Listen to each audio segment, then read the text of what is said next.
Le tourisme des greffes contribue également à la prospérité du marché des transplantations d'organes en Chine. Comme nous l'avons vu, le régime au pouvoir est accusé d'opérer des prélèvements forcés. Le groupe de pression DAFOH, Médecins contre les prélèvements forcés d'organes, s'efforce de sensibiliser le public et d'empêcher des patients en quête d'organes de se rendre en Chine. Le groupe de pression Docteurs contre le prélèvement forcé d'organes dit avoir progressé en réduisant le tourisme des greffes. Certains de leurs membres se sont exprimés dimanche à un événement dans le cadre du congrès américain de la transplantation à Boston.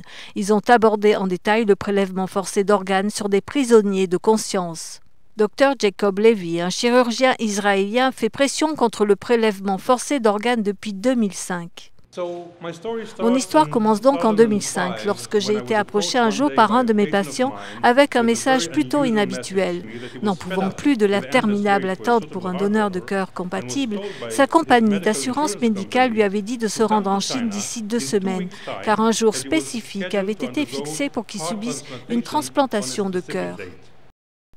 Cela a actionné la sonnette d'alarme pour le docteur Levy. En tant que chirurgien du cœur, il savait qu'un cœur n'avait qu'une courte durée de vie, une fois extrait du corps humain. Ce qui signifiait qu'un tel arrangement n'était possible que si quelqu'un était programmé pour donner un cœur le jour même de la transplantation.